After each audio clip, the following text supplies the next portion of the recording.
safe. Soon as we step out the cage, we raising all of the stakes. Make no mistake, either you stay in your place or... A dramatic fight between two wild kangaroos on a suburban street in Australia. The two marsupials slugged it out for 5 minutes. The experts say the kangaroos often fight in a bid to become the dominant male. Is that real? In a group. Is that real? Wow. I assume it is. I've never seen two kangaroos. Do that. Wow. Look at that. Yeah, I assume it is. Okay. All right. I like kangaroos. Yeah. But this whole idea. He dedicates 8 hours a day role-playing as a toddler. I'm in baby mode on and off all day. And just his daddy is caring for her. I'm 20, but not really because I'm 5. Adopted mommy and daddy who are totally comfortable with me being a little girl. I identify as an 8-year-old girl called Denise. Therefore, I am an 8-year-old girl. Little smock dress. There you go, Blair and Kim. First question for you for this evening. What do you say to the dude? I'll go to you first, Kim. What do you say to the dude at the end that's like blatantly, audaciously like, I'm a dude, I'm an 8-year-old girl, or whatever the fuck he said he was, or whatever? What if you were in that situation? What would you say? Oh, geez, I didn't mean to do that. I'm sorry. Okay. I'm like, God, I just couldn't help but laughing at dude with a blonde wig and pigtails and the smock dress. I like that girl that says like, what's the one girl say, Andres? I'm 5, I'm 20, but I'm really 5 or something like that. I guess so. I'm 20, but I'm really 5. See, folks, I don't see eye to eye to Jeff about this clip. I told him to get rid of this clip and what's burn wrong it. with this clip? What? Well, sir, I just don't like it. And that's my opinion. Okay, well, either way, folks. And he's sticking with it. Are you sticking to that opinion? I think he's sticking to it. He's a pretty finite guy. If he doesn't like it, he doesn't like it. Yeah. Anyways, hey, Jocelyn, how's it going, hon? So here we are, folks. The MCU'S Bleeding Edge YouTube channel and podcast. Jeff S., a.k.a. True Knowledge, holding it down, moderating the fuck out of the show tonight. We're down a couple guests. We're waiting on one that we lost one, but we're going to go ahead and get started. We are about to do Shogun episode 3. Tomorrow is tomorrow. We're about to review the shit out of it. On the panel, we've got 2 newcomers. We've got Blair and we've got Kim from the Pop Culture Green Room podcast YouTube channel. Hello. Shout out to the ladies. Please introduce yourselves and whatever you want to say before we get after it and review the shit out of episode 3. Okay, sure. Sounds good. Well, yeah, we're twin sisters. I mean, obviously, duh. And we actually kind of decided to get started with a podcast because whenever Kim lived in California, out in San Diego for a long time, we would constantly, like talk about pop culture, different things that we're into here and there. And because even though we're twins, we're very different. But that's very different. That's like the one common thing we can like get along at, and like, well, I may not get along, but I mean, that's like the one thing that we can like agree on things and be like, oh, hey, look at this, or just like that have like common ground without being like total polar opposites. And we're just kind of like, and like that's kind of one thing we always talked about, like we'll make time where it's kind of like that. We're talking about, hey, what'd you watch on TV this time? Like, or hey, what'd you hear about, like what, like what weird shit like P. Diddy was up to this week, stuff like that. Like bringing up things are like they just got arrested. Yeah. So like, are you Kim, are going to jail? Probably get on here and get after it or what? Yeah, so there's always stuff like that, or it's like an or like Kim, are you ready to rock and roll or what? Are you? I know you're a little bit nervous before and whatnot and all that. Are you ready to get after it and talk some Shogun? Are you talking? Oh, you're talking to me? Talking to you, Kim. Yeah. Yeah. Oh yeah, I'm ready. And look, I didn't even have any edibles either. No edibles? Oh, geez. Isn't that wild? I didn't have any. Andre, sir, how are you tonight? Very good. I'm excited to talk about episode 3 of Shogun. Very excited to talk to our new guests here. Very cool to have sisters. I didn't expect that. That's cool. Yeah. Twins, baby. They're twins. Yeah, exactly. So let's come on. Let's go. Let's do this. Well, I don't know what you're talking about, Josh. You lost me. Anyways, all right. So, ladies, I'll start off with you guys. And let me just really quick, folks, we appreciate all the support out there, whatnot, on all the different platforms that we're on, especially on YouTube, our home platform. We're shooting 50,000 subscribers here soon. We were trying to hit that mark. So, if you're new to us, please consider subscribing if you enjoy the shit that we're putting down and whatnot and everything. Like the shit out of this, and make sure you ring the bell because we live stream every Monday night, Wednesday night, and Friday night, right? And if you don't dig this shit, maybe you might dig what we throw at you on Friday. So there you go. Fridays when we do drinking games. So there you go. It might get interesting. Anyways, we talking. You'll send me some girl, Josh. I don't need you to send me some girl. I do okay on my own, hon. I'm straight. I'm good, sweetie. But I appreciate you though. That's a very nice offer. Andres might take you up on it. Some edibles. You throw something at me? All right, that's cool. Anyways, I didn't know we got down like that, Josh. But anyways, so I'm going to start off with you, Kim, and then I'll go to you, Blair. What were your thoughts on episodes 1 and 2? Since you were doing your first episode review for us, and we're still pretty early in the lifespan of the show. Starting with you, Kim, what were your thoughts on episode 1 and 2? And take your time, just don't go crazy. Okay, so I thought at first I was thinking I came in watching it. Well, watching it with like assumptions. I was assuming it was going to be slow and something that would like really drag out. And but I did want to watch it because I mean FX shows. I don't know if y'all are familiar with them. I'm pretty familiar, but I haven't seen anything on FX that I haven't liked. But I was like a little worried about this. I mean, I should have been. I was like, if they're going to do Shogun, I'm sure they're going to do a great job with it. So going into it, I would say it was the cinematography really got me because I liked just like seeing it was something different.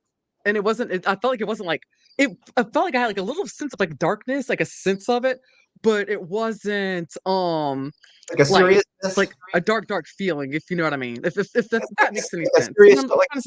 You mean like a serious dramatic tone? Yeah. But it's like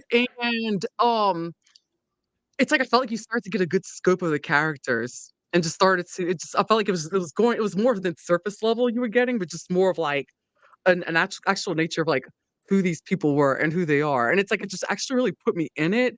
And it just really got me. I felt like the timing too, and just seeing like the period pieces with the costumes and the set design and everything. It's just like it actually blew me away. I was like, wow, this is a lot better than I expected. And of course, from there, it just maybe just starts to think on the back end of things. I'm like, I wonder how much their budget was and all that stuff. So, but yeah, but I really love and of course, me with seeing a female warrior in that position, I love that. I'm all about that. So that's where I was like a really huge fan, and just to see like all these paths that cross and that come in. So that's if you had to off the cuff try to like give me a rating roughly 1 to 10 on on episode 1 and 2, what would you give me?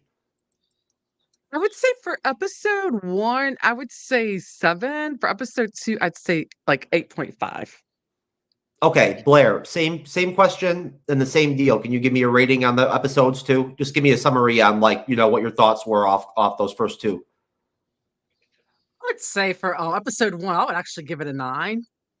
And episode 2, me personally, I'll say an 8. I loved it, and I loved it. I feel like that from the beginning, because I feel like that they actually gave a really good description of kind of like going into talking about how like it is like in the 1600s Japan, which I found really interesting was the fact that I didn't realize that there were Christians that were in Japan at the time trying to convert people, and that was really fascinating to me.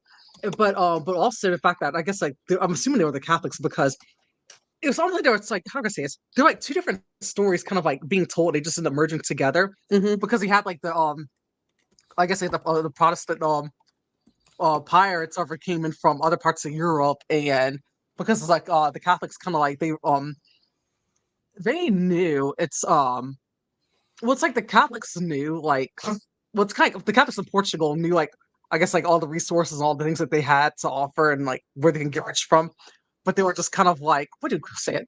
They were basically like gatekeeping from other from like the Europeans and stuff from like other parts of Europe, and then that and I think it was grisly in the beginning, especially whenever that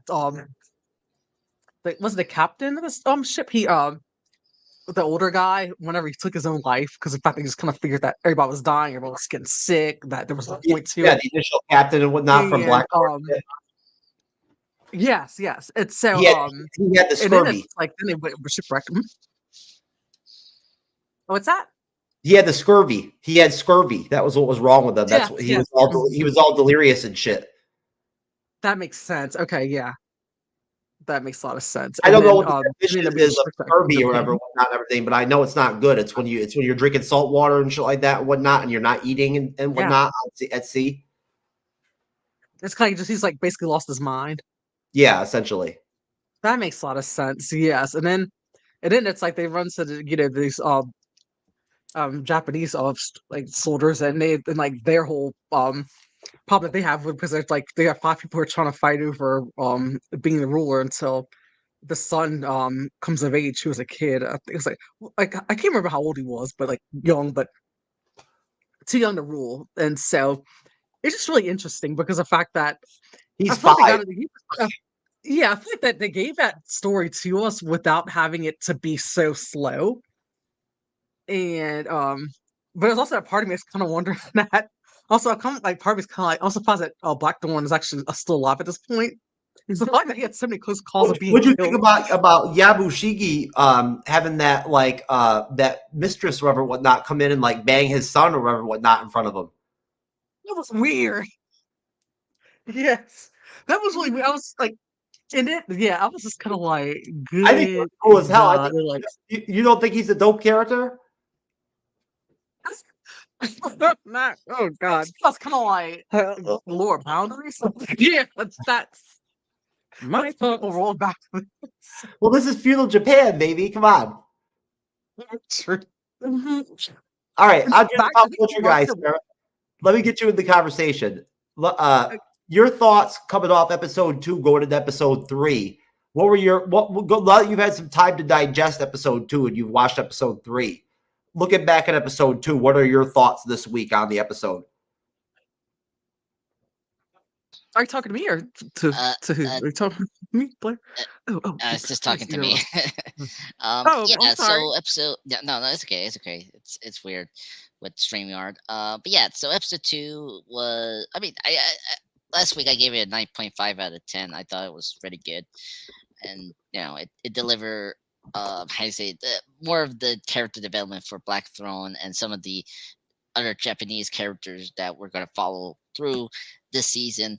So I mean, it did that and pretty much gave us more of the political side of Japan and the government and all that, which is good. And this episode 3, what I like about this was they really amping up the stakes for the characters. Now that Tanaki is resigned of being the the counselor, it is now going to be a straight up war. He's asking Blackthorn to help the army to be trained and pretty much get ready for the war that's going to be probably coming soon. So that's the one aspect I like about episode 3, and I do agree with Kim about the cinematography. I mean, the production design and all the filmmaking aspect of the show has been pretty much the top notch. Been such an amazing thing about the show. That's the one thing I like about FX is they really put the effort on the quality of the shows. They look so amazing. I mean, have you seen Fargo or Legion or I mean, I don't know, so many of the other FX shows. I never watched any of Fargo. I heard really good things though. Yeah, it's really good. I love Fargo. Yeah, it's really good. I mean, if you like the film, that series does capture that film so good in its multiple seasons. But yeah, so I really enjoyed this episode 3. It still keeps the consistent quality from the first 2 episodes. I'm asking you about episode 2, motherfucker. I didn't ask you about episode 3. Well, F you, sir. He does this. Nice. He's so busy with his other monitor or whatnot and everything that he don't even care when I ask him. Folks, see, ladies, this is what I deal with every week. See that? Yes, you're dealing with a lot. Yeah. Justice for Andreas. Justice for Andreas. Justice for Andreas. Oh my God, that's so cool. You gotta do toy doesn't mean that you can be derelict in your duties, sir. Yeah, well, excuse me, I'm doing my job here. You're not doing your job here. You're showing off that baby clip, and all your silly baby. Oh yeah, that's right, sir. I say it. I had the kangaroo boxing clip too. That was funny. Hey, I like that clip. Hey, did And you add I- that in there randomly? That was It's really an inside funny. joke. The It's an inside kangaroos. joke, That was awesome. because That was funny. Matthew in the chat, the MCU's Bleeding Edge creator chat, he's from Australia, and I'm always talking about every time he comes on about how I want to fight a kangaroo. You know, I want to fight one. You know what I'm saying? Like I want to do like a reaction video of me fighting a kangaroo. You know, I think it would be so good. It's so absurd. And I tell you, Jeff, you need to keep that for next Friday, this Friday coming up for Deja Vu, because that would be such a perfect way to open that show. I'm saving it. I've got another video clip of a guy fighting a kangaroo. I'm saving it for Friday for Matthew. Oh my god. Anyways, ladies, episode 3. I'm gonna go basically just start right off by just reading off of the Shogun Wikipedia summary for the episode, and then I'm gonna stop there. Right, I'm gonna jump off there, and then I'm gonna give you guys basically. I'll start off and I'll ask you directly for your general thoughts on the episode. Just your general overall, like, you're right after you got done with the episode, back of your mind, thoughts. And then I'll go ahead and get into the scene by scene of the episode and whatnot. And I'll throw questions at you off that, right? That's how we'll go ahead and get after it and whatnot. And then we'll wrap it up that way all the way to the end, right? We'll plug out of here and we'll get the fuck out. So, I'll start with you, Blair, right? When I get done with this. And then I'll go to you, Kim, and then Andres, you can be on the tail end again. So Tomorrow is Tomorrow is directed by a different director. This episode actually is directed by Charlotte Brandstrom, and written by Shannon Goss. It was actually Jonathan Van Tuliken that directed the first 2 episodes, and Rachel Kondo and Justin Marks wrote the first 2. So if there was a different tone to episode 3 that you noticed besides the actual just structural change of episode, right? That was probably the difference in the tone, was the difference in the writing and the difference in directing in the episode. This is the only episode of the series where these 2 will come together and direct and write the episode. So it looks like Van Tuliken directs both. But there's a couple of there are some other episodes. Episode 4 is directed by somebody new, Frederick E.O.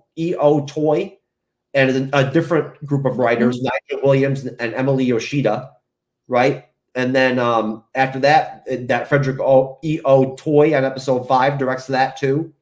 Episode 6, they have Hiromi Tamada, who I don't know who that is, but so they actually have somebody Japanese directing. They basically have different directors all through the series, which I actually kind of like. But so basically episode 3 starts off with Yabushugi writing his will before he's going to meet with Toranaga, believing that he's going to be put to death because of the end of episode 2. We had that handmaiden or whatever, whatnot, over at at Toranaga's castle, right? That ended up being like a planted assassin that tried to take out the engine, right? So we're coming off that, right? And so because Yabushigi probably already knows that Toranaga, which he ends up telling me knows, met with Ishido, right? Before it all went down. He thinks he's coming in to die. And his whole thing is wanting to die anyway. So like he don't give a fuck, right? His attitude was like, if you're gonna kill me, just go ahead and do it. Right? Like, let's get it over with. Which I love that about him. That's what I think about him, is he just don't give a fuck really. Right? Like he's a straight shooter. Yeah, and he's about as much of a wild card as you're going to get, like, out of our cast, I think, at least on the Japanese end. So, Toranaga promises him a larger fiefdom, which is basically all Toranaga really wants, right? If he'll secure passage for Blackthorn and Toranaga's wife, Lady Kiri Nokada, to Ajiro, because he needs to, to save the safety of Blackthorn, who he sees as an asset. He just doesn't know to what degree at this point, right? And so at that point, in the Portuguese headquarters, we see the Black Ship's captain, Captain General Ferreira, rebuffing Toranaga's ban on the Black Ship leaving.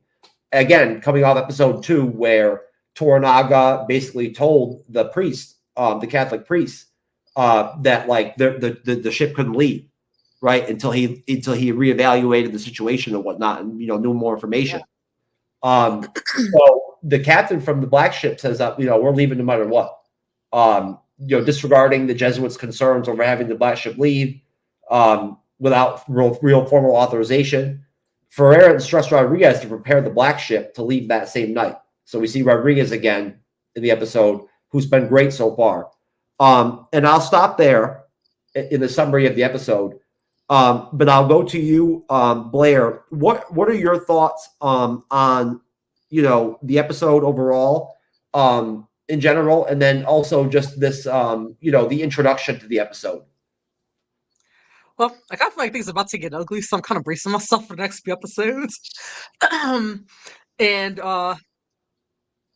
But it's like I feel like because I was watching, I was kind of thinking, I'm like, I think like this episode kind of had me wanting more, like even more. So kind of like, because I feel like the first episodes I was really satisfied, even though like I'm like because it's a good show, I'm like eager to see the next one. But this one I'm kind of like, okay, they're gonna play this kind of time more of a story together, especially now that involving like the black ships and the Jesuits and all, and it's like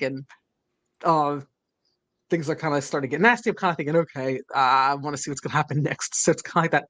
Because I didn't get around to episode 4 just yet, but even though we're not covering it, but it's got me even more anxious to watch it. I think I'm going to watch it right after this. Well, keep it to episode 3.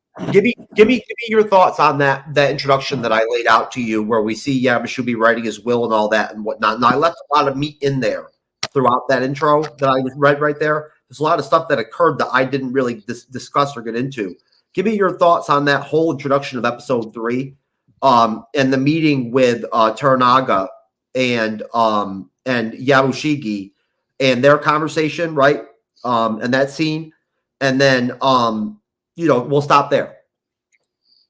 Okay, so I think so. I'm trying to get myself because like I didn't really know the names too well, but the faces, I know the faces, but so I feel like, well, I was kind of thinking about. I mean, I feel like that I think that if they really can, what's his name? Yabashiki, like, is that how he says it? Like, Yabashiki. Yeah, you got it. I was really suspect of him for a little while. Like, at first, it's kind of like that. Like, I didn't trust him. I kind of feel like there was something fearful about him. Was he the one? I don't trust him. Wasn't he the one who had that?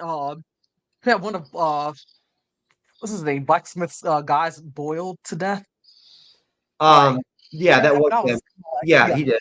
I was like, I don't know about this dude here, but now just knowing that he's just kind of like getting, I don't know. I don't feel like that how do I say this? Maybe I'm just overthinking it. But I'm kind of thinking that he might not be as bad as we're thinking he is, but at the same time, maybe they're making us think this. Because it's like I didn't really. Let's say though, remember, because well, it's pretty poignant that he's writing rewriting his will right before he's going to this meeting. Like that's pretty powerful. Let's try to even think about that. Yeah, that makes sense. That is something to think about. Yeah. I mean, right? He literally thinks he's dying.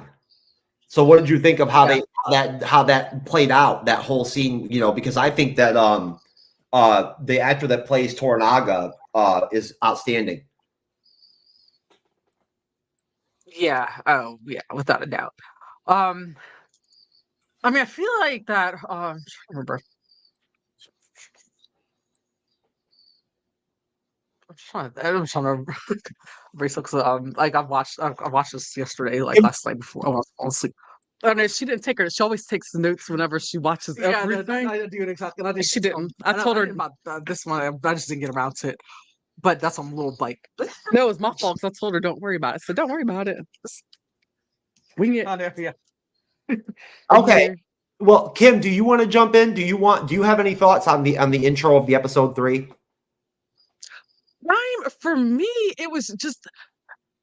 I mean, like I said, to me, it came off as I was looking at what's his name was trying to get. I thought like trying to send somebody to get. So what's his name to get assassinated? Black. What am I? Blackthorn. Blackthorn. Okay.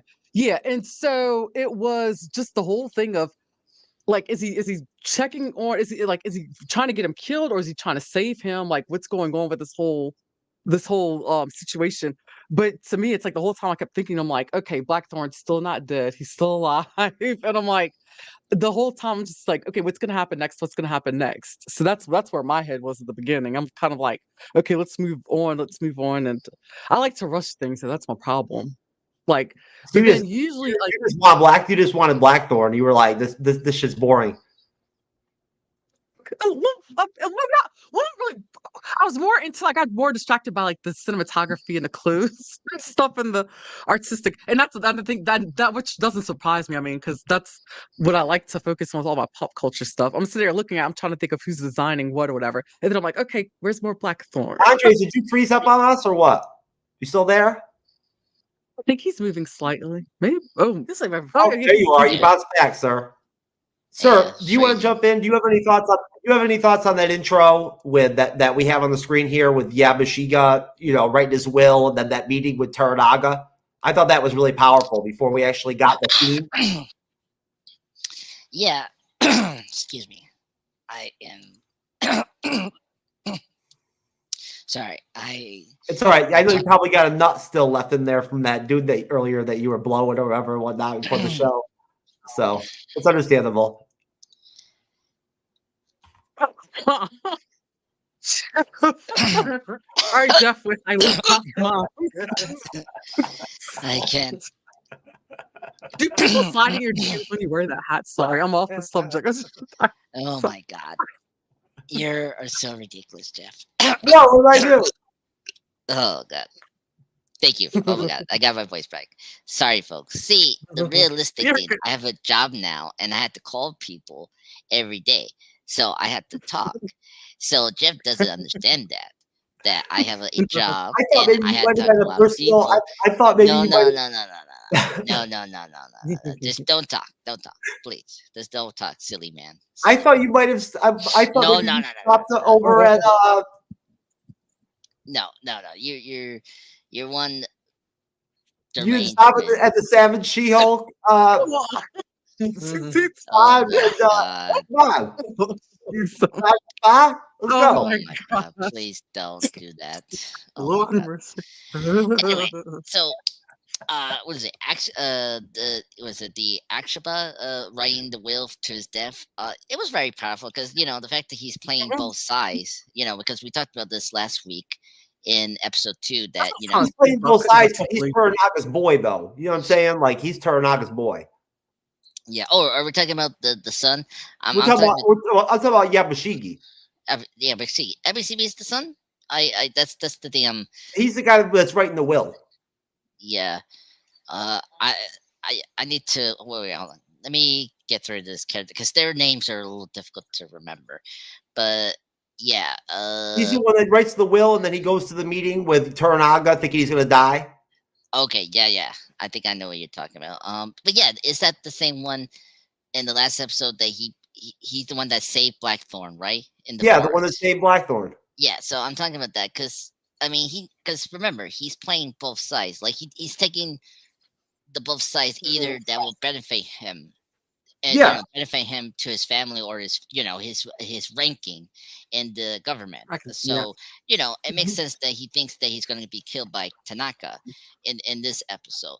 But Tanaka later this episode mentions that there's friends and enemies, and so he's going to take this person no matter what. That he was like siding with the other side.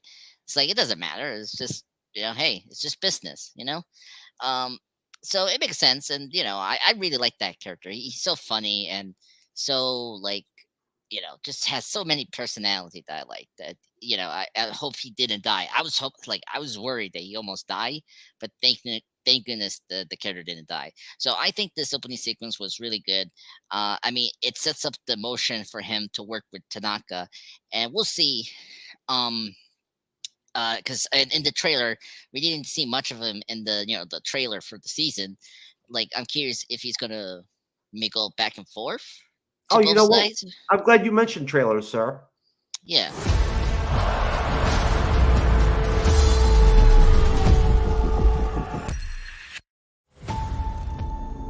Hear me, my son. I alone will tell you the truth. Death is the only punishment here.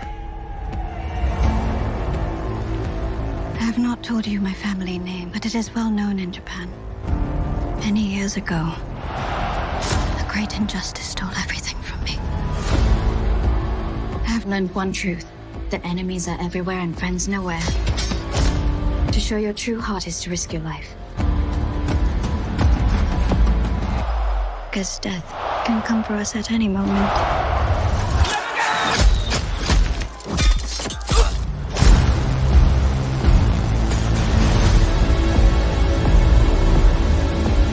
These are dire times. 日の本は戦乱の世に立ち返るわけ。Doom lovers, cursed kings. These people are godless savages. Or maybe they just don't give a shit what you think. 時は来た。おごり高ぶった逆賊から日の本を守らねばならん。もはや戦議は終わったと思ってよいのじゃな。動きでない。その後、己の敵の正体が分かっておらぬのじゃ。You cannot play their games. That's how they dominate. A title revered through the ages. Shogun.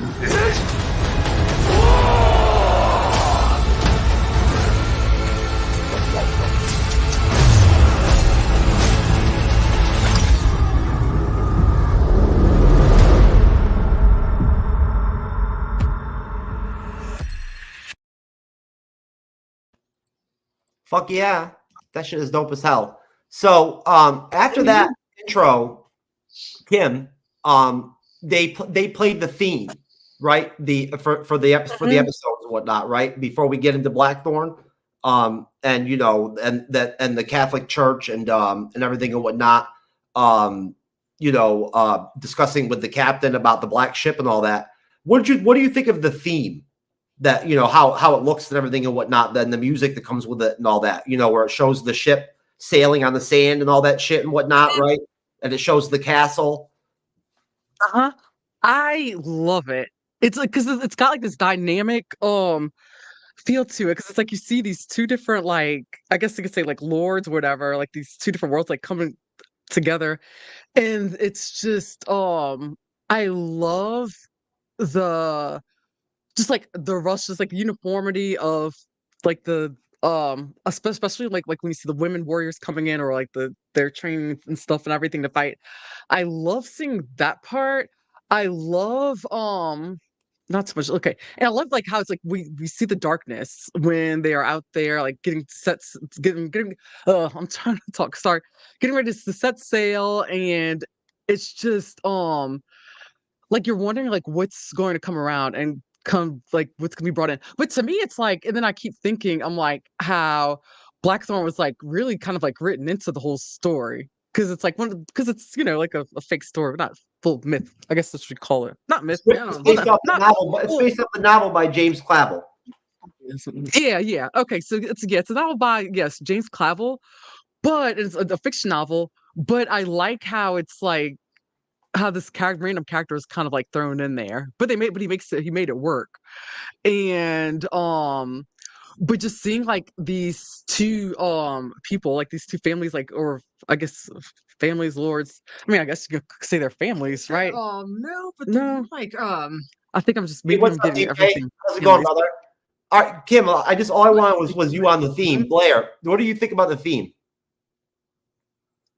I really like it. I feel like that, I mean, I feel like that sets the tone for the series, and it sets the tone for the series, and I feel like that it's kind of, it kind of gets you the anticipation, because the fact that I feel like that for the whole, like, overall, like looking at the production aspect of it, you can tell that they put a lot of time, energy, and money into this, and I feel like that they don't, most TV shows, especially shows and movies, will never do that unless especially TV shows, they won't do that unless they know that they have like a damn good product on their hands.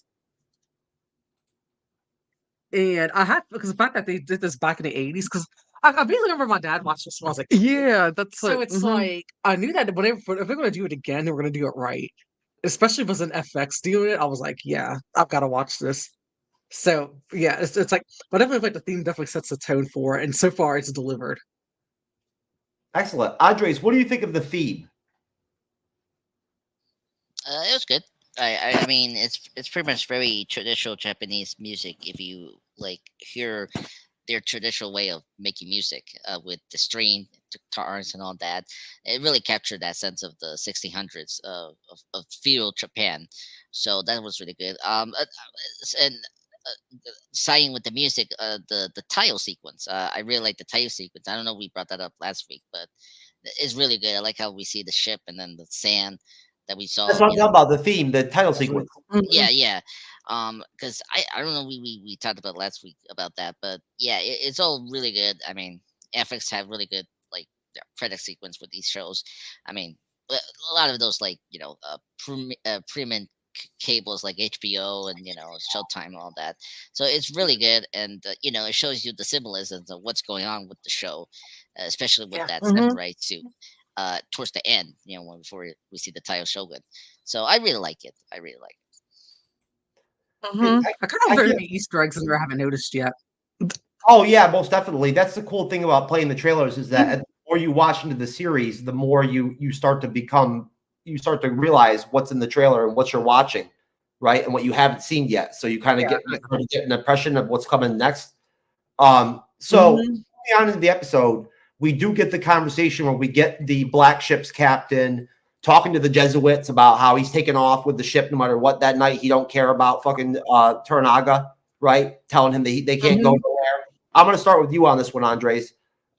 So basically coming off that, we do get our first scene with Blackthorn and Lady Mariko, where it's kind of actually humorous, where the doctor's there or whatever, whatnot, to do some kind of like, I don't know, just check his health or whatever, basically in general. And she offers him, like, the doctor mentions that maybe he needs like a pillow friend or something like that or some shit. I don't know, something like that, whatever, whatnot. He needs to get laid, basically, right? I think that was the indication. Yeah, that was the indication. And and so because Lady Mariko comes at him and is like, when she's like, oh, it's a good thing, he's like, I don't think so. He's like, oh, is this guy a pimp or what? She's like, I can send a man to you or whatever, whatnot, if you want a man instead of whatever, whatnot. And Blackthorn really don't like that. Blackthorn get down like that. So that's what Kim told me anyway. I don't know, but she's a Blackthorn expert. He don't get down like that. But no. So anyways, we during their conversation, Mariko's husband actually pops up for the first time while they're together. Toda Montero, right? The kind of ugly looking, that kind of unattractive looking dude, right? And like, I kind of get this impression like that she almost is afraid of him almost, or whatever, whatnot, whenever he's around. Like, she just like locks right up and shit and whatnot, and straightens her back and shit and everything and whatnot, and gets into her, whatever, stance and shit and whatnot, like it's all proper the minute he comes in the room. Off that, we get to see Hiromatsu. Andres, who was that he was with? The one that whose child and father and husband had to die, right? Yeah. The one that was crying. He has the scene where he's talking to her and whatnot. And he seems really emotional. Who is that chick? That was the one with the baby. That was who is she? I don't know the name. That's the thing. I cannot figure out for the life of me who she is. But we get that scene with Hiromatsu, who is like, Taranaka's right-hand man. I like him too. He's cool, right? The one that later on in the episode drops that whole resigning thing on the regents, right? For like Taranaka and shit and whatnot. He's a badass. But that might be his daughter. I'm not sure. But he is actually Toda Montero's father, right? Riko's husband. Hiromatsu is his father. So they're family. So going to you, Andres, what are your thoughts on that whole opening scene with Blackthorn and Mariko and them sort of like small talking, it start as they, as they do throughout the episode, kind of getting to know each other more, right? And then what did you think of Toto Montero, popping in for the first time with the Savage and Mariko?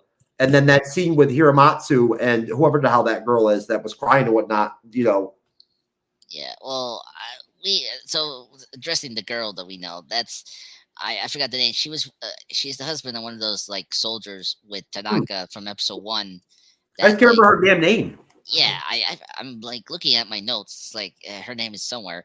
But yeah, we saw her in the first episode where she has to give up her baby, and that her husband had to kill the baby, which was kind of brutal and very disturbing. So so we saw her again, and obviously I think they were gonna, because I think she tagged along right to the ride, with them in the episode when we get into it. She was supposed to, but then she doesn't. Right. Oh, because she became a decoy with her and the other lady. Yes. With the switch. When we get to that Yeah, scene here, we're getting there. Yeah. So I think that scene particularly was just, I think, for Mariko to talk her into this decoy situation that we will see later.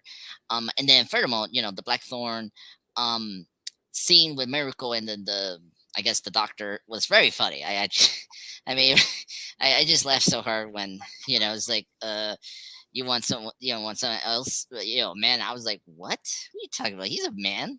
Are you telling me this elderly man doctor is maybe a witch and like he's like a woman in disguise or something like that? I don't know. I was like thinking so many of these bizarre ideas with that like line of like you want this, but anyway, it was very funny scene, but this scene is very important because you get the Mariko and Blackthorn relationship building up because you've seen each other, they probably are going to get together because of what happens, but we'll get to that.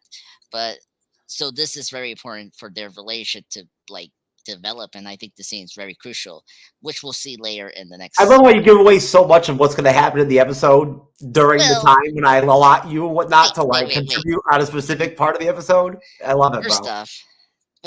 First off, that's the key of reviewing a show and movie. See, I got you. You're pushing the progress. I got you. And also, I am excited for the review we're doing. Plus, this is a spoil review, folks. If you don't know that, it's like we're spoiling everything about this episode. So, just we're one week behind. That's what we. Adam, we're 1 week behind. So I'm just setting up the this is a spoil review. Well, let me get over to the ladies. Let me get them in on this so they can finally talk about something that I know they both paid attention to. Blair, what were your thoughts on the first scene with Blackthorn and Mariko and the scene with Hiramatsu where he's all emotional and whatnot with that girl and she's all crying? Obviously we saw what happened with her with episode 1 and 2. So I was kind of thinking. I mean, my mind kind of went to that shallow part of me of like all the other different things I've watched before, being like, yeah, they're gonna get together at some point, and I was kind of annoyed. See, she's not. See, that's why we're different. She's here for that. Oh, no, she's not here for that. Yeah. I am. I'm here. I'm living for that. I'm waiting for that. Okay, like part of me kind of like wants to see her with like Toranaga because I think he's hot. A shallow part of because like the first time I was like, oh hey. It's like he's like, good looking, but it's like my play that I know they're gonna because like. It's like, but it's like I don't want them to paint. Like I don't think they're gonna do it though. But I don't really want to paint Mariko as like a concubine because I feel like that she's very powerful and that. Yuki Sanada. That's the guy you're talking about that plays Teranaga. That's who that guy is. He's Hiroyuki Sanada. I'm sorry. Continue. Yeah. Mm-hmm. Yeah. So, but I was kind of thinking about that and just like thinking how it's like that. Yeah, I'm like.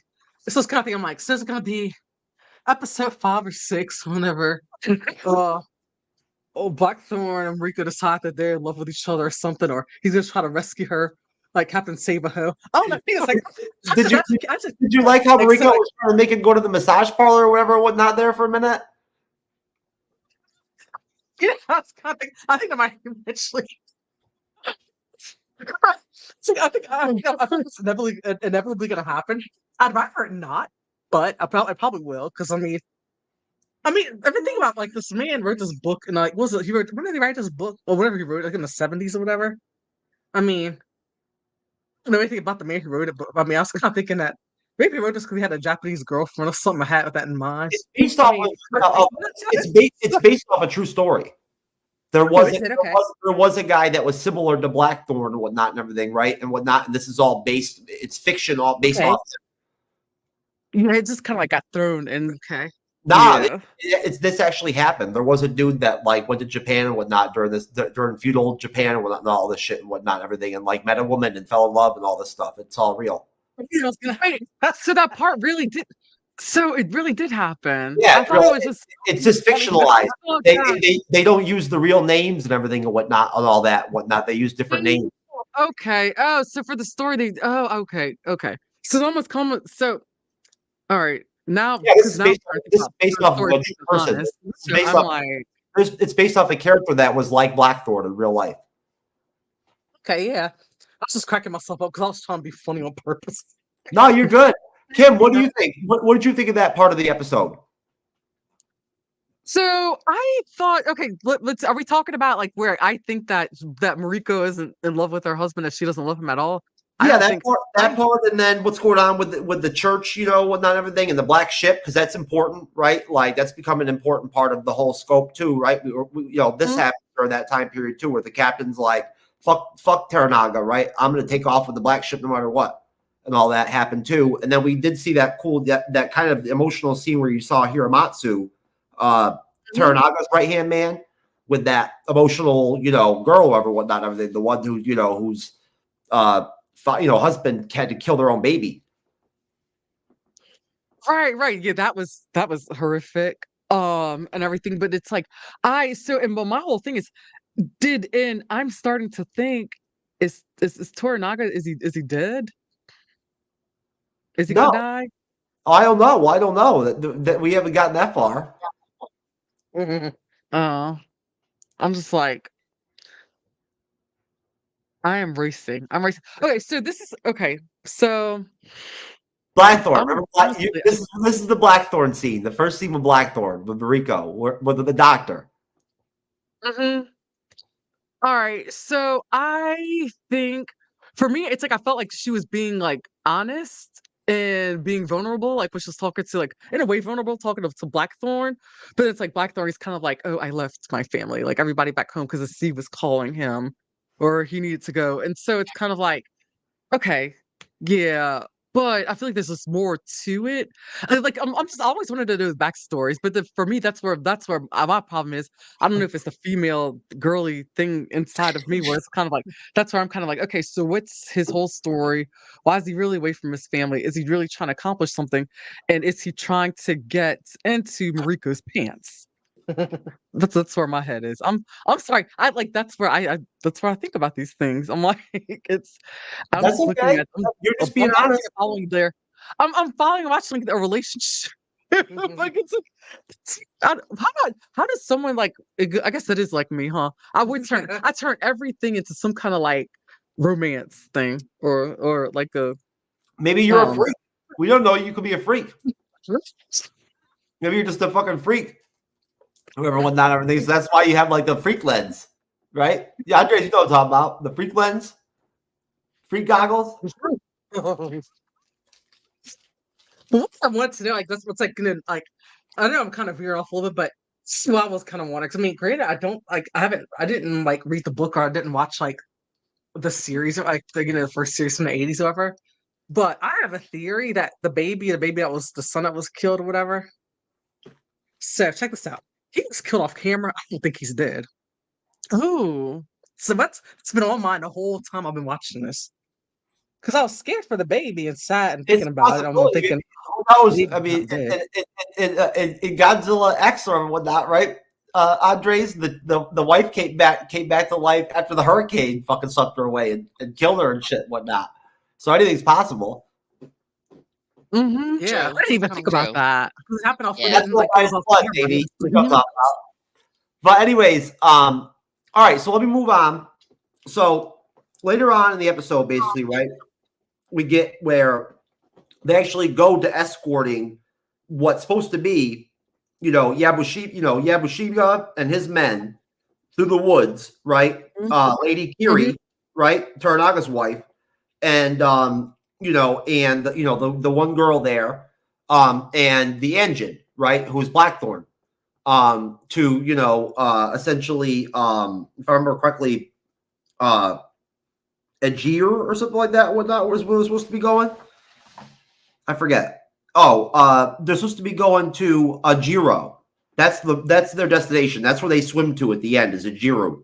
So essentially, they go to leave, right? And all of a sudden, Ashidu shows up, right?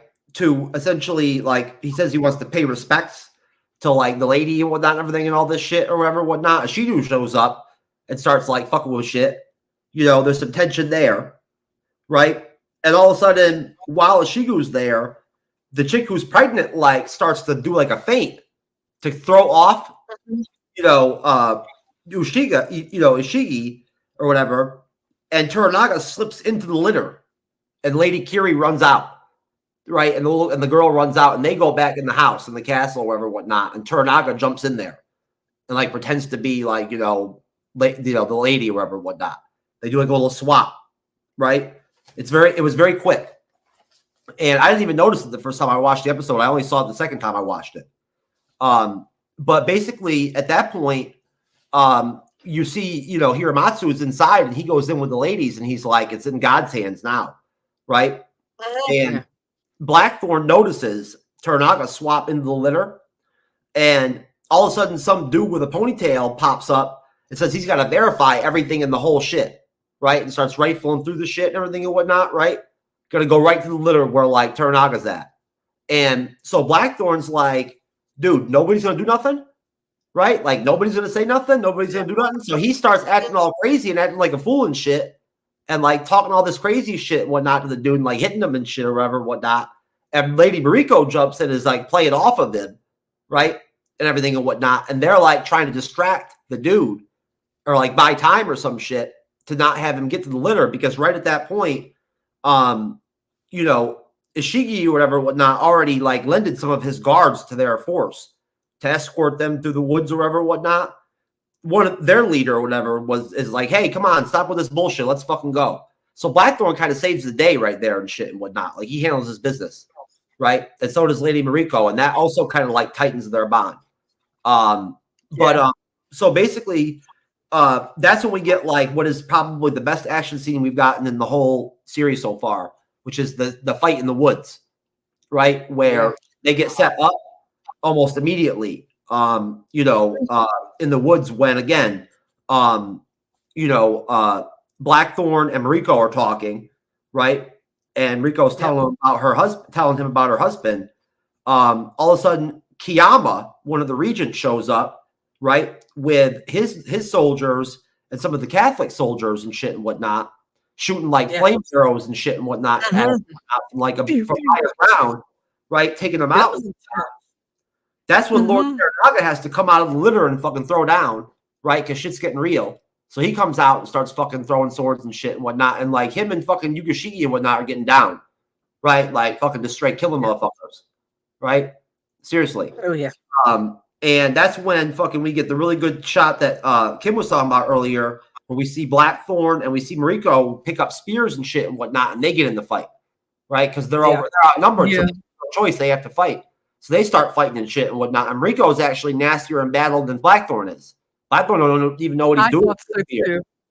Yeah, but Mariko was straight killing dudes and shit and whatnot. She cut the one dude's throat wide open and whatnot after she knocked his ass on the ground. She split his fucking throat right open. So basically, I'll stop right where essentially her husband, right, essentially stops, or Bontero, like, tells them to go and head for the harbor, right? Head for the boat, whatnot, right? And everything. I'm gonna handle this, whatever, whatnot, right? And takes on all the rest of the dudes on his own. Because he's such a badass. Mariko said he was a badass warrior. So I'll go to you, Kim, then I'll go to you, Blair, then I'll go to you, Andres. Kim, what did you think of all that, right? The whole deal with all the bullshit they went through right? Trying to just get out to the woods and whatnot and all that, with the Shiki or whatever, whatnot, showing up and whatnot to fuck with them and all that shit, all the politics and whatnot, and all the bullshit that's going on. And then on top of that battle scene and whatnot in the woods. I actually like the battle scene in the woods. It's like I keep thinking about the choreography of it all, but then too, it's kind of like, okay, so here they are, they're moving around and about, and it's and then they are supposed to be and Toranaga's trying to get them hidden, like not hidden, get them. Get them away so that they can escape safely, and that's where it's like, okay, so what's gonna happen now to him? Like, and then I start to think about that, but it was just it's like everybody just kind of had to like fend for themselves and fight, and then to battle. But I think, like you said, I think I'm saying her name wrong again. Mariko, am I saying it right now? Mariko, yeah. Mariko, okay. I think that, like you said, I think she's a better fighter than Blackstone. To me, Blackstone's like a little bit more just kind of like Blackstone. Blackthorn. I'm sorry. That's so funny. It's an intense scene. I really liked it. It was definitely one of maybe when they changed it to Blackstone, that's actually a better name. I don't know why they didn't go with Blackstone. I don't know why. I keep saying Blackstone. I'm like, it's Blackthorn. But maybe in your freak Blackstone dreams or whatever, whatnot. I think that's what you call him. I know, maybe so. It's like, take me away, like Calgon. Come on, Blackstone, let's do it. Huh? Come on, Blackstone, let's get it. All right. But it was very like interesting though, because I already knew and had a sense that something was going to happen in the woods, because I mean something always does. But I actually liked it because I sat there and I tried to follow the fights and just like each part where it was happening. Of course, they have the flames and everything just kind of like all kind of scattered about. But I liked how like overhead they had the scene where you could kind of see it. I wonder if they shot that with a drone. Probably, maybe. Did they shoot stuff with drones? Or it was a dark scene. Huh? It was a dark scene. Yeah. Right, yeah. So of course it was night, and it was up above. I like when you could see it from up above, because you get to see like the fire and the light, and then get to see them fighting in the dark, and the light kind of helps with it. But cool because I like the like I said, I was waiting for like a fighting scene like that in the show so far. Go ahead. I'll go to you anyway. Go ahead. Take over that whole the same thing I threw at Kim. So I was really glad that we got that, and I was kind of expecting somebody like kind of like a key figure to die in that show, like in that scene. Yeah, nobody did, but it didn't happen. But which is fine. But I also kept wondering is that how did these woods not catch on fire? Suppose. Well, I gotta stop because I think I talked too much earlier. It's your sister's turn. Oh yeah. Okay. So, but yeah. So like, but then it's like after they got back to where they were before, after all the fighting, it's like it was kind of like seeing what's happened next. But I just have to think about how cool that scene was because I really liked it, and I saw like all the boats in the water with the and so it's kind of that mix. Look, wonder too is the fact that how they have like that much light people to see. It was very dark, but it's like then everybody's kind of gathering. It's like that. It's more fearful to like fight in the night in the dark like that, and the like cities being invaded, towns being invaded. So I just and they're going to people and like there's like fighting and there's swords and stuff. It's really good, guys. But I definitely want to watch it again. I have to see it, but yeah. Hey, Kim, I like that grand piano you got over there with not everything. You got some posh shit going down over there. That's a sweet baby grand piano. You want me? I can bust some tunes out for you a little bit later. Moon Knight. I can play. Yes. What on a green screen piano? That's literally, it's so funny. That's how we are twins. That's what I was trying to say. And she got out the last part. She said the sonata was the Moonlight Sonata. Yeah, All right, it's not Andre's the pop culture guy. Come jump in here and save us over here, brother. What's up? What are your thoughts on this part of the episode? And please talk about the whole like them trying to escape with all the bullshit with Ashigi or whatever the fuck. Yeah. So this sequence I really love. It was really fantastic. I mean, this was the exciting part of the episode. I mean, come on, like you got these like our heroes basically trying to escape, and I mean, I was kind of curious what Tanaka's plan was. I mean, because Mirko say that the master has likes to play games, and you see her right there, like he's playing games by switching up the ladies to him and some other individual, and so that was really funny. And it was you see a little bit now that Blackthorn is kind of like joining in with this side. The fact that he defended protecting Tanaka from the You mean Blackstone, sir? Blackstone. Blackstone. Wait, no, not Blackstone. Really? Hold on, let me check. No, I'm just kidding. It's Blackthorn, sir. It's Blackthorn. He's messing with you. He's messing with you because he's messing with me because I kept saying Blackstone and not Blackthorn. Oh yeah. I poor. You should never torture her because of the name. Come on, everyone makes mistakes with their names. Anyway. So Blackstone, whoever his name is, whatever. The white man of the show. Why is he gotta be white? Why is he gotta be white, motherfucker? Because he is white. Why gotta be racial like that? Like not like that. Elephant in the room here. Jesus. So yes, John. How about this? We call him John. At least his first name is easy to call. So John himself defended, the master, which is great. Despite he has to be beaten up, step on, but hey, he took it. He gets his ass beat all the time anyway, so he's used to it. Oh, that's true. Well, first 2 episodes, he got caught, last episode. So yeah. So the dude pissed on him last episode. Remember? That was in the first episode. Oh yeah, you got pissed on. First episode, sir. And then second episode, he got caught. And then this third episode. Blaster only does that on the weekends, usually. Yeah. Well, it's funny. The third episode, he gets beaten up, but he doesn't get hurt too much, so that's good news. Hey, anytime you not get pissed on is a positive. Yes, that's very true. So, like, he's very lucky he didn't get that. Then after we go into the forest, that was where the episode really kicked in. Like the fact that they were ambushed was great.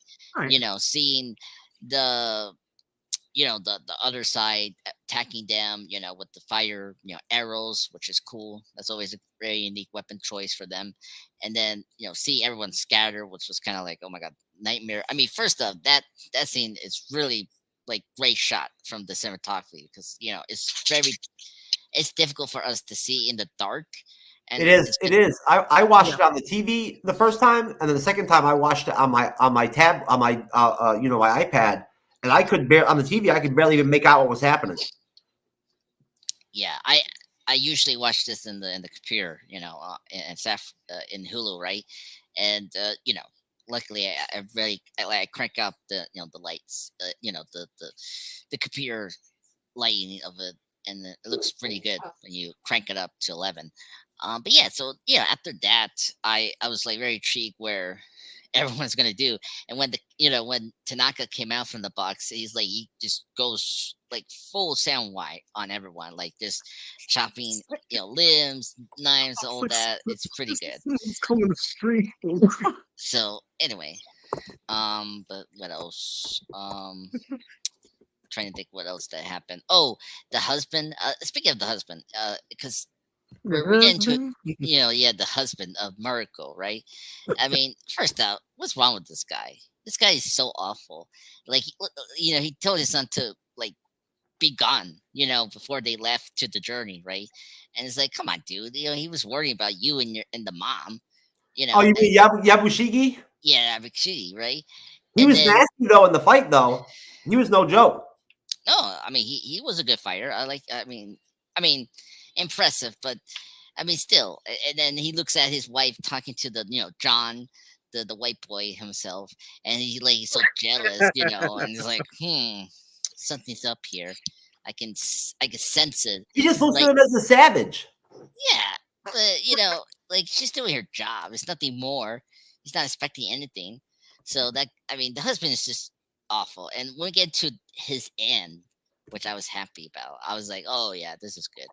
But I was disappointed we didn't see his death. But anyway, that's not the whole point. We'll get to that soon. But yeah, That's how movie still. yeah. So the whole sequence there from leaving through the forest, it was all good. That was my favorite part about the episode. Me too. I thought it was really well shot. It was really well done. And Yabushige was fucking killing it. I'm telling you right now. Him and Toranaga in that battle were like, they were dropping heads, man. They were rolling motherfuckers out. Like without question. They don't play like these samurai motherfuckers, whatever, whatnot. They don't even play these Shogun dudes. But no, so I'm gonna go ahead and play another trailer before we get into the harbor scene and whatnot and everything, right? And where we end up with, we do see the death of Toranaga, unfortunately. Not Toranaga, I'm sorry, I'm tripping. The Yashia. The husband. Yeah, husband, yeah, Mariko's husband. Buntero. Yeah, Buntero. By episode 5, we're gonna learn these names. Yeah. yeah, I agree. That's where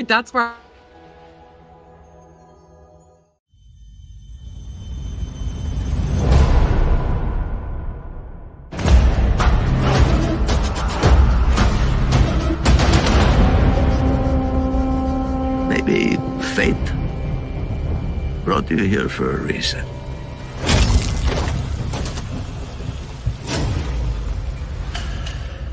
Maybe you'll live long enough to find out what it is. I won't die in this wretched land. My master asks what you seek here. To vanquish our common enemies. Dear God, you don't know their games.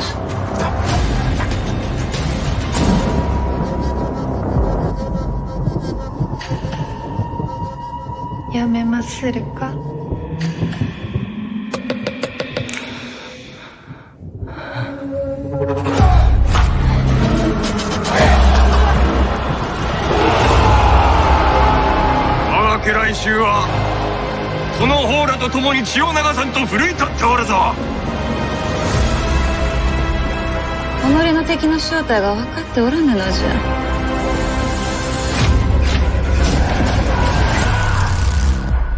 出陣やむなし。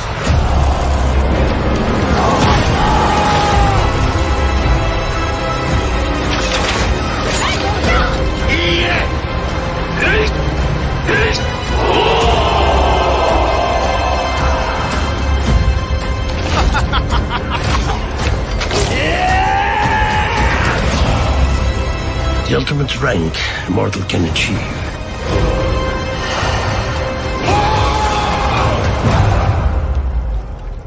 Shogun.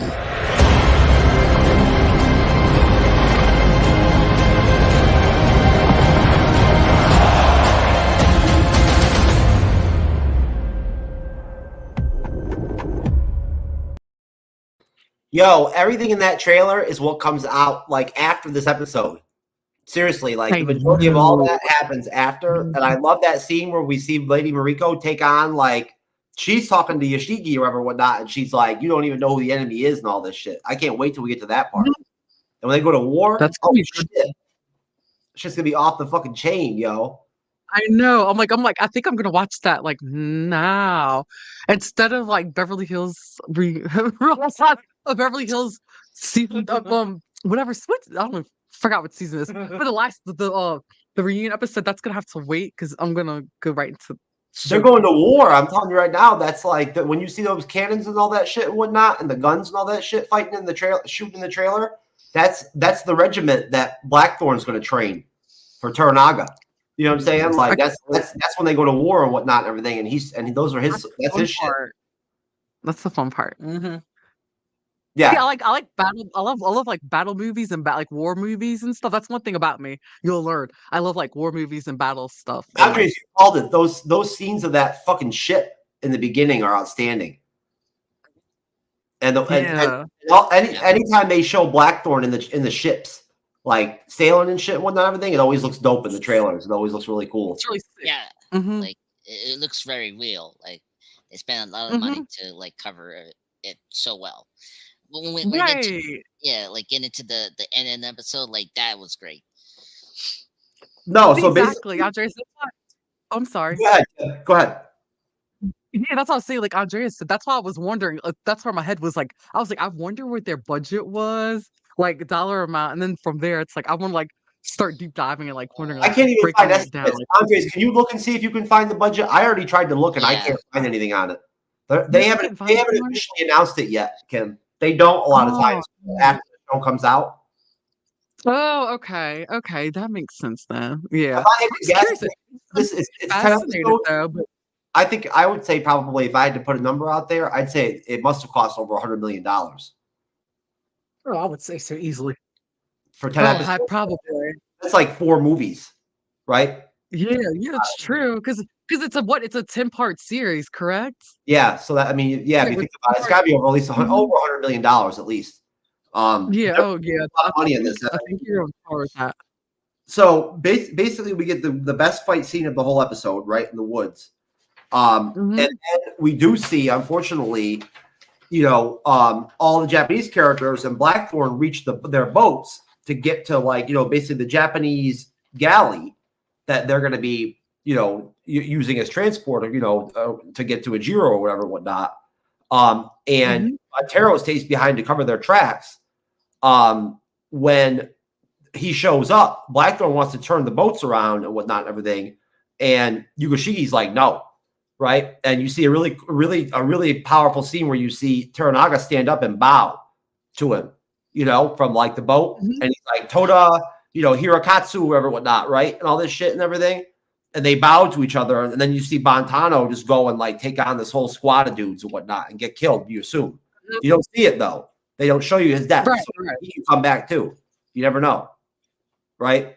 He can pop back. Yeah, So they board this Japanese galley, right? It's a much smaller ship than like the Black Ship, for instance, or like the ship that Blackthorn came on, and they see this line of boats preventing their travel, right? Like to get to where they're trying to go. There's this line of boats with all kinds of soldiers and shit and whatnot, more of the Catholic soldiers, right? And one of the regent soldiers trying to impede their travel. And at that point, Toranaga goes and decides to try to board passage on the Black Ship, right? And he basically tossed to the captain and the church and agrees to give like a bribe to both of them, right? Allows them, they're going to let them build a church and all this shit and whatnot. He's going to give 15,000 silver pieces, whatever, whatnot, to the captain. And they're like, all right, we'll protect you and give you safe passage on the Black Ship, but you can't take Blackthorn. He's got to stay here. Well, when Lady Mariko tells Blackthorn that on the ship, he don't want to have that. So, right, he just says, fuck it. And, he just basically, takes over the ship with, Toranaga's crew, with his people. And he basically, gets them, tells them to sound the drums and start rolling their asses off. And while he's pushed by the Black Ship and he's talking shit to Rodriguez the whole time, and they're trying to his captain's telling him to sink them against the land and all this shit and whatnot, these rocks. At the same time, him and the Black Ship are running right through these boats, just the Black Ship's knocking them out too. So is his boat, right? All the defense ships that were trying to keep them in and not let them get to where they're trying to go. So John's talking shit to Rodriguez and all this shit and whatnot. And then Rodriguez, when the captain tells him to sink him, doesn't sink him. And it's like, I owed you this or whatever, whatnot, brother. That's it. Now, rest in peace with the Lord and all this shit, whatnot. You're going to need it. And so, basically Blackthorn manages to push the ship past the Black Ship and not get, beached or whatever, whatnot, and break through the barricade at the same time and gets free. Right. So Toranaga tells the Black Ship, hey, we're good now. You can go ahead and put us back with our ship and get back with Blackthorn. And I'll stop there. Andres, going to you, sir. Your thoughts on those scenes? All right. Let's get the elephant out of the room, the husband, the Miracle's husband, his deaf. Yes, the deaf. Well, her late husband now. Now she's becoming a widow slash single, which is fine for us because we care more about the relationship that's coming up than the one we're currently watching now. That's my opinion, folks. So She didn't anyway, seem all that concerned about her husband dying anyway. yeah, yeah. I told you she didn't love him. She didn't love him. Yeah. I'm You know just what's saying. funny? Yeah. You know what's so funny in the episode? John, our boy, our white boy here, like he's like Gotta go begging them. racial again. Gotta go racial. I'm not. I cannot. I'm not gonna say Blackthorn, Blackstone. Let's stick with the script of. I don't want to hear the word black out of that mouth again, motherfucker. Whoa, well, I say his last All name. this white black shit. I don't know what you're trying to do Whoa. here, but Well, folks, did you see this? This is completely racist. I wasn't expecting racial discrimination in here in this show at all. it's either Blackstone or nothing, baby. Well, that's pretty, all right, John, Mr. WB, if you know that. Anyway, when he was when he was trying to beg them to like wait for him, it's like, come on, dude, you could at least swim and take your stuff out and to the bowl. And it's like he just stands there and it's like, I will die in honor, death to honor, right? And it's like, okay, it's up to you. You can beat all those people, but that's your doom. And so, of course, he did. They do their salute and it's like, Godspeed, sir. And he runs up, and then he's chopping, one to the left, right, and then he goes to this corner here, and then we don't see his death. I was like, oh wow, anticlimactic. He got pushed into a building. Yeah, building. You didn't know that was a building. You didn't know there's a building or like another corner of the building. You didn't know there's like a black alley. Like what? Like what kind of corner that he goes there? Like he was so stupid. Anyway, I'm happy he's dead. Let's move on. So okay. So our characters go to the ship, right? Yeah, with the Englishman, right? And of course the priest is there, or the priest, and then the other chap that's also the priest. And they're trying to negotiate, them to go past that, because if they go on their ship, right, the abandoned ship that's if they hit the boats on their own, it might breach their hull. Yeah, and so that was the big concern. And I like, this is where John gets the trust with Tanaka and everyone by going to the other ship, which that was a good plan, and like go past with that ship, because they cannot do damage, I guess, for that English ship, right? Because of they're the trades. There's a the black ship's bigger, and they can't harm it. Yeah, because it's the trade ship. Okay, because that part I was a little confused. I was like, it was because the tray, or it was because it was that big. That makes sense. Oh, okay, that makes sense.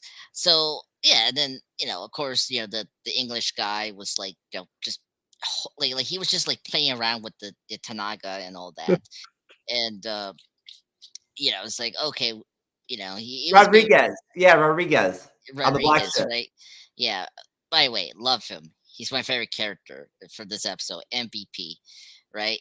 Just sticking out with the Tanaka is like, no, this is my ship. I want this now, and then you need to leave your white boy here to this ship. If we did a drinking game, every time I say white boy, we could definitely drink to that. Anyway, and so like, of course, Tanaka and everyone like agreed on the part. So like, unfortunately, John had to stay with the Portuguese people and all that. And who's the other person? But he didn't have to stay because he pushed through the boats. Oh, he didn't have to stay in the boats? No, he got through.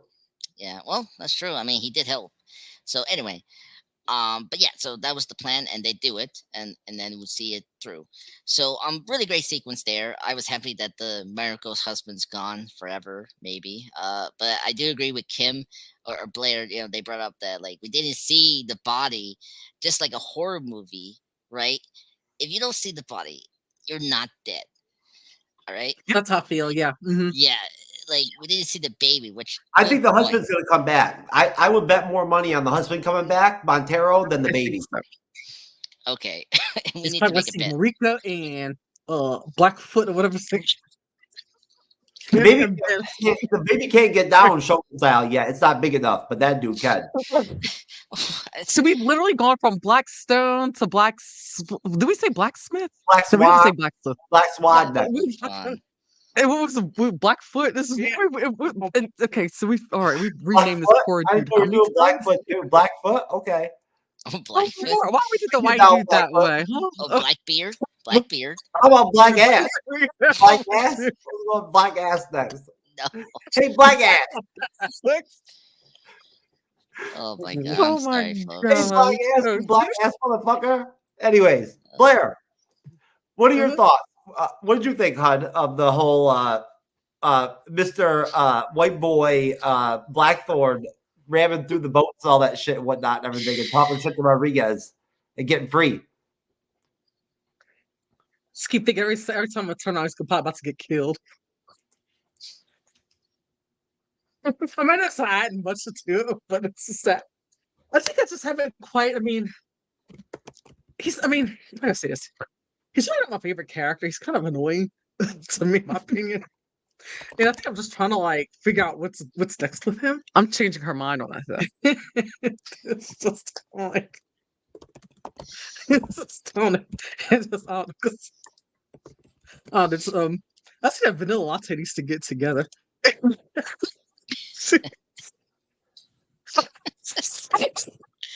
What? Yes. I forgot. I'm so sorry. These two are too much, Andres. Yeah, well, you're too much. I think all of us are too much. I'm sorry. All right. So, I like this. Yes, I know. Huh? All right. You guys have to go anyway. So let me get your final ratings on the episode, okay? And I'll go ahead and do you guys' plugs, and we'll get you out of here. What do you think, Blair? Give me a rating, or Kim, whichever one of you guys wants to go first. Give me a rating on the episode and why. Okay, all right. So I will change my rank. Actually, oh no, my bad. I gave my ranking on episodes 1 and 2. Episode 3, I'm gonna give this one here. I'm gonna give it a 9. Because there was something like an element about it was very different, I feel, from episodes 1 and 2, where it's in episode 3 in a weird way. It's almost like it has me kind of stuck as to what's going to happen. Like, of course, because me, I'm thinking about the whole romantic part of stuff, and now I just want to know if what's his name's going to come back, if he's dead, if he's really dead, if he's not dead, if he's alive, like what's going on. And then also too, just because like I said, it just caught me off guard a little bit. And then not only that, but I feel like this episode might be different because it had a different director. Yeah. And did this director work with the one that directs all of them, or was it solely? They have a lot of different directors across the series. They do. They have a lot of different directors across the series. Oh, okay. Yeah, and different writers. Okay. But this was the first. I don't know why I was thinking we didn't have a switch. The first 2 episodes are the same director and same writers. Same director. Okay, I don't know why I thought there was. I don't know why I was thinking that this episode just had like one different director compared to all the other ones. The next couple episodes, there's different directors too. Okay, but all the other ones. Okay, I see. Okay, all right. Okay, I see what you're. Okay, now I'm following it. I'm gonna read through I need my details. I'm gonna read through that whole list that you gave me of the directors and the cast and stuff. Yeah, I could also give it a 9 too. That's right. I feel like that. I finally saw them in some of those fight scenes and those intense scenes that I wanted. Which is funny for saying I'm not someone who's really big on violence. I was excited about it, but we got a lot of that, and I feel like we're kind of getting a little bit more of a story here. And like I said, I'm still trying to figure out Vanilla Latte's role in all this. It's coming. I'm sure, she'll come around to him, like I usually do. But I really enjoyed it. I really feel like that. Like I said, I just don't know if Marika's husband's really dead. I would hate Okay. to see a good-looking man like that die, but I don't think he's. I think there's He's something- looking. I don't know if I agree with you on that one. He's not as good looking. He's not as good looking as they're Black, right. he's not as good looking as Blackfoot. I've heard. Yeah. Blackbeard. Blackbeard. All right, y'all plug your shit. Pop Culture Green Room. What's up? Yes. Okay. So we are on YouTube. We actually started YouTube back at the end of October, I think. Yeah, we haven't had it very long. Yeah, we started a YouTube channel and at the end of October, so not that long. But we love it. It's a great platform. Fun. We're on Apple, Spotify. We cover pretty much all things pop culture, celebrity news, gossip, reality TV, TV trash. I love that. Of course, you can see we're really into, of course, also Bravo shows. We're trying to expand more. Yeah, we're working on expanding. So because we even had our friends from Cirque du Soleil, we had to do some editing with that because Cirque du Soleil, they don't like them going and doing like different interviews. So we had to kind of like do a lot of like editing with that one. But we've been having fun though. It's starting to grow and but yeah, we're finally using our bachelor's degrees we have in mass mine mass communications, broadcast journalism. Hers is organizational communications. Yeah, like PR. Yeah, so like we're fairly new, but I mean we have fun. We're just trying to follow in our family's footsteps because our family's in the entertainment industry, but they're actually like real legit and celebrity and stuff. So it's but they're proud of us and they're glad to see that we're actually trying to step into something new. But it's fun, like I said, like everything's like a learning curve. We're trying something new and like we're having fun with it. We're just trying to learn how to also like grow audiences, just learning all the ins and outs and everything. And we're just really happy that you found us. Yeah. And now you're in trouble, Jeff, because you're gonna be harassed and bothered. That's okay. We had so much fun with this. I know. I'm really happy. Like, and for saying I had like the shittiest like 2 days in a row, it's like I don't feel that way anymore. No, Like, you did good. And this week you'll be more prepared, right? So when you come on for episode 4, you'll have a better idea of like what to do note wise and whatnot and everything when you watch the episode, right? Mm-hmm.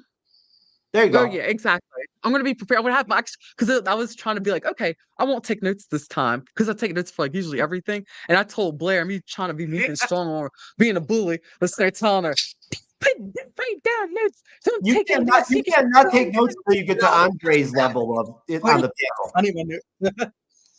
And look, I got nervous, and I'm like, I was nervous. I was really nervous. I'll be honest. I was just like, I'm like, oh. Don't Shit. be nervous. I know it's awkward. I mean, it's a safe environment here. Yeah, it's fun. Yeah, it's not awkward at all. I was just like, I'm nervous, but it's okay. It's okay. Next time about Blackbeard or Black Ass. Yeah, Blackbeard. Like good. Yo, but this is so much fun. I'm so I know it sucks that we have to bounce, but yeah, like I said, we're on all platforms. Like we're on Apple, Spotify, of course YouTube, the Pop Culture Green Room. But yeah, this is so much X because the Black Podcast, Blackfoot Podcasting Network. But we actually on it, or we are on X. We just don't really use it. Yeah,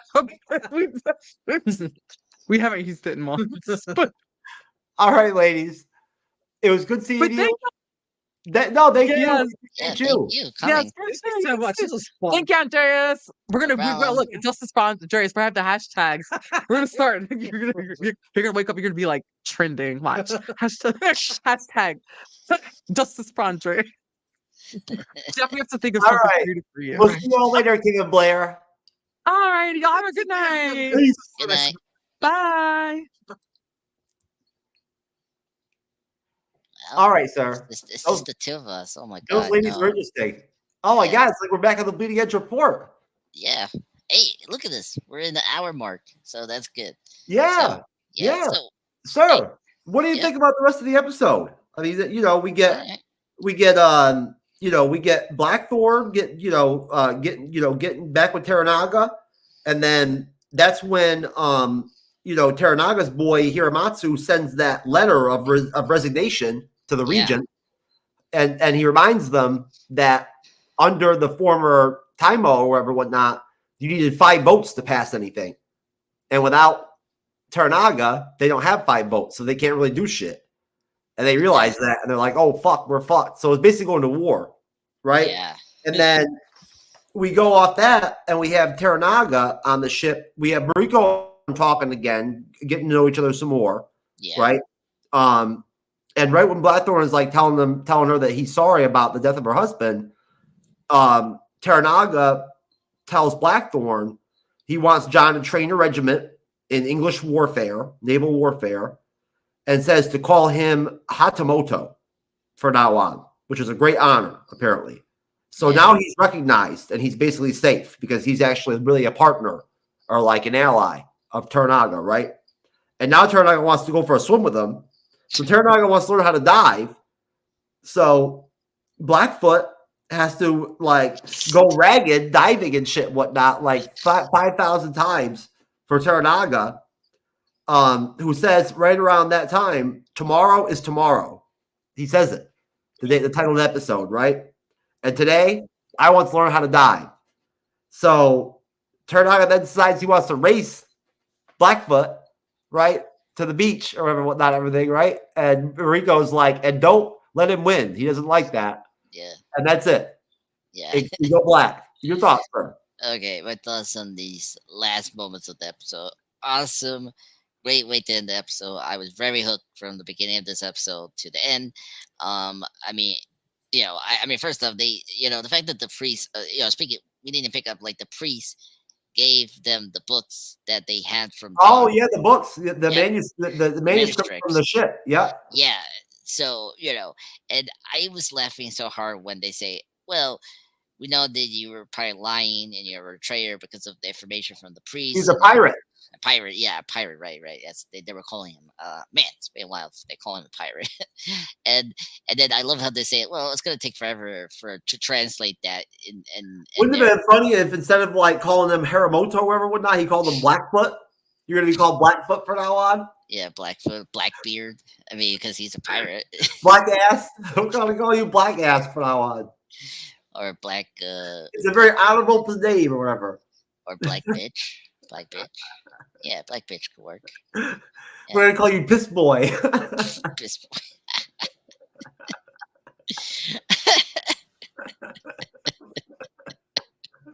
Okay, I can give you that one. That is funny. Oh my god! Oh god! Oh, Piss Master. I mean, like Rico will be like, "It's an honorable name." I'm gonna name. Yeah. So so he gets promoted to whatever we want to call him, whatever he was called, and so he has to train and all that. Oh, another thing we didn't bring up was he has kids, right? Like that he brought up. He says he has 2 kids. He's never seen his daughter. Yeah, exactly. He didn't see his daughter. He knows that he's like 2 right now, whatever his calculation was. That's one thing. You're seeing like from Miracle perspective, right? Is that she's learning a little bit of like the like English side of like the werewolf and how they are in that, because she's only experiencing the Spanish and Portugal kind of like life, in Japan, because they're affecting it in Christianity, right? You're seeing this Englishman, and his way of life, and then it's all that, and it's interesting how she answered the type of questions he's or the answer like the stuff he's talking about, and I like how she responds to that in a very mature way. I like Mariko. I don't know what's your opinion on her, but I really love Mariko. She's my favorite. Oh yeah, character. She's great. Yeah, she's one of my favorite characters, and the actress, I do recognize the actress. She's in that Monarch, the Godzilla show from the Apple TV. I heard great things about the show. She's in that, and she's also in Fast 9. If you guys are big Fast Finish fans, she's in F9.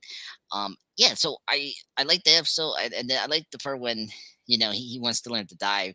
That part was so hilarious that like John has to strip down and then swim, and I like how he asked Miracle like, well, how long am I going to do this? Like how am I going to train him? And then he's like, well, he just want to seize it because he's a good observer. He's gonna do it until he feels satisfied with the training. So I was like, okay, and then I like how towards the end it's like, okay, let me do it. And then I like how Marco tells him that, just try not to go too fast. Don't win because he doesn't like that, and so that was funny. Yeah, so I'm excited for the next episode with the war, and especially the resignation. Like I cannot believe the council didn't think of that. They were so stupid because they were so blinded with the vote, right? And like they weren't thinking about the possibility of him resigning, because then you're not going to get your votes, And so it's just very stupid of them. So yeah, that's my thoughts on the episode. I thought it was really great. Again, as I said at the beginning, this episode was very consistent from episode 1 and 2, as just staying on top as an episode, which is great. Most definitely. Yeah. And we might as well go ahead and get into ratings. I'm going to give the episode a 9.5. I thought it was a great episode. Really well written. Really well shot. Right, probably the best episode of the series so far. Yeah, that I can agree. Yeah, what do you think? Yeah, I think I agree with you with that. If episode 4 is good, I'll definitely say that episode 4 will be the great. But for now, I agree with you. Episode 3 is really the best for the series. I would say a lot of action, which is great, and great drama, and really great cinematography and production design. Yeah. My rating will be 9.5 out of 10. So just like the last episode, I think is strong, is great. Just minor things, but it doesn't ruin the episode. Who cares about Miracle's husband? He's dead. He's gone. We can move on and see Miracle and John's relationship blossom. There you go, Blackfoot all day, baby. You know Blackbeard, sir. I'm sorry, Blackbeard. All right, folks, it's plug-in time, baby. Let me get Mr. Andres, the Pop Culture Guys YouTube channel up here real quick and whatnot. Oh, that's the wrong one. Those are our ladies from the Pop Culture Green Room. Yeah, they were awesome, folks. They were very awesome. Yes, they were. The great episode here. It was very nervous. Hey, no worries. It happens. And we lost Shauna for the episode because she wasn't feeling well, but she's gonna be back for episode 4. Okay, I'm sorry to hear that. Yeah, this time off is the flu season, unfortunately. Anyway, hello folks, this is Andreas Pop Culture Guy. This is the Pop Culture Guy channel presents. I'm up to 905 subscribers, so thank you everyone for the support.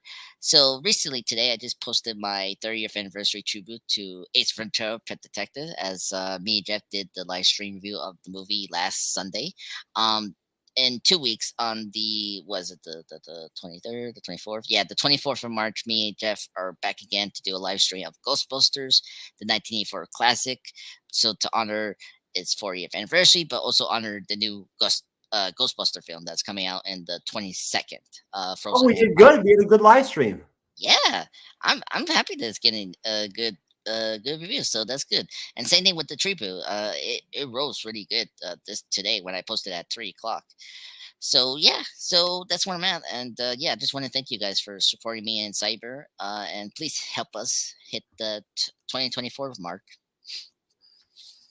There you go, folks. And I guess I'll go ahead and why not? I'll plug the MCU's Bleeding Edge for once. Yeah. The MCU's Bleeding Edge is at almost 41K subscribers. As you can see, we have Deja Vu to review this Friday, which should be great. Can't wait. Matthew from Born to Watch is going to be on. Andres is going to be on. Yeah. We're going to have a big panel. Cyber is going to be moderating. On Monday, Andres and I are going to be reviewing episode 4 of The Ones Who Live, and we are one episode away from having X-Men 97 come out. We're going to be doing double reviews. And Andres, I've already gotten another guest to come in for X-Men 97 with us. We've got a guest. We've got 2 guests for X-Men 97 episode 1 and 2. Good. That's awesome. Isn't that we dope? Need more guests. Yeah, it'll help us. It'll definitely make that show lively and fun at the same time. Did you enjoy last Monday's show? Oh yeah, I loved the last Monday's report. It's one of our favorites. It's definitely one of our best. So yeah, I thought. I mean, we killed it on YouTube. Like I said, our live stream numbers were through the roof. Yeah. Well, we had good topics, I think, this week. So. Cerin, what happened? You came in a little bit late, hon. We're wrapping up the show. Are you serious? Yeah. Did you maybe get mixed up with the time? Yeah. It was 9:35 p.m. Eastern, hon. Okay. Oh, that's okay. You can come back for another episode. We just got wrapped up. All the girls already left. Yeah, I checked the time, and then it was like 11 p.m. I was like, huh? That's okay. No, we have a big time difference. Cerin, Yeah. I forgot, where are you from again? I'm not Dutch, but I'm not Dutch. I'm from Austria. You're from Austria. That's right. So yeah. So Yes, what time? I'm Dutch. What time is it by you? I know. I'm sorry about that. I apologize. It's I was in Jamaica on vacation. Oh, okay. So I may have been drunk at that time. It's very possible. But no, listen, that's okay. You just missed us by about 2 hours. About 2 hours. So come back a different week or whatever, whatnot, and everything. And we'll have you on for Shogun. Okay, cool. I'm sorry that you stayed awake for nothing. Do you want to at least give us your thoughts on the episode while we have you? Yeah, I really liked the episode. I love that it looked like there's a scene in Pirates of the Caribbean. I think the Salazar one. And so when they were on the ship, it really reminded me of that scene. That's awesome. I wish you would have been on the show. You really would have enjoyed it. We had a lot of good times. We were laughing pretty hard, joking about different versions of Blackthorn's name, Blackfoot, Blackbeard. Blackbeard. He really reminds me of Tom Hardy. And he sounds like Tom Hardy. so He looks like Tom Hardy, you're right. Yeah, so like I like tend to call him like Tom Hardy when I'm like recapping on my show. So well, listen, come back for episode 4 next week. Okay, cool. Again, all right. So yeah, it's like you missed this by like an hour and 40 minutes. So it's right now. It's like 11 something. It's 11. It's like 11:15 right now. Like 11. Yeah, it's like for me it's 4:14, 4:17. Okay, so next time it's earlier. You need to come on at like basically like 2. 2. Okay. Around like 2, I believe. Wow. 2 a.m. Yeah. I feel bad now. You stayed up for nothing now. I feel bad. I just woke up and then I think 18 minutes ago or something. Oh, okay. All right. Okay, then. Well, I don't feel as bad then. Well, come back. Listen, I'll talk to you on Instagram when I get done with the show, okay? But thank you for stopping by. I was wondering what happened to you. I was worried about you. No, like I thought I was like, okay, it's like 4 a.m. So I got like 7 hours of sleep. And then I checked the time. I said, oh, it said like New York. And I said, oh my God, it's fucking 11 p.m. I'm so sorry. I felt so bad, but. Okay. We'll bring you back next week, okay? Okay, cool. All right. Have a nice evening, I guess. It was good seeing you. I'll talk to you on Instagram in just a minute, okay? Okay. Okay. Okay, bye. Bye. Bye. That is Cerin from Movie Reviews with Cerin podcast. I'm supposed to be joining us tonight, coming in a little bit late. Yeah. Hey, I mean, she made it. That's okay. She showed up, right? Yeah, showed up. Yeah. There you go. Folks, still, please be patient with us with the time zones because, unfortunately, we have 1 hour left. Taking 1 hour out of our day, and now it's so annoying. The conversation that the interpreter has with his superiors before he goes over and does the conversation with Blackthorn. So what are you guys' thoughts on that? And just like overall, if there's anything you'd like to pinpoint out, feel free to say it. We'll start with you, Jeff. The hoes are laughing? Yep. So the audience are a bunch of hoes. Yep. That's right. That's all I got. Dropping bombs. Mash that, Vic. What's up? What's good now, huh? I got nothing prepared for that. Nothing prepared for that. You got the control to be able to drop some shit like that? No. Oh, man. Cyber, what do you think? It's over. No. No? All right. No. Well, you should have dropped the conveyor belt one. According to my point calculation right now, Vic is 25 points ahead of you right now. So are you serious? Yes. That's where we're at? Yes. Yeah. What? I'm on the board. I thought I did really good on the first round of that first question. I was a little long, but I thought I did drop some good shit. Well, that Dr. Phil thing just dropped you majorly. Oh, I thought that was really powerful. No. Yeah, I was trying to intimidate Nick with that shit. You know what I'm saying? Like, what's up? And the audience. You know what I mean? Like, you know, everybody, like, fuck it. You know what I'm saying? Vic, did that intimidate you, sir? Not at all. It Oh my god, the points. That was good. You missed it. You missed that part last episode. I like it. All right, folks, we're out of here. We'll see you next time. Peace. Nobody's safe. Nobody's safe. Nobody's safe. Soon as we step out the cage, we raising all of the stakes.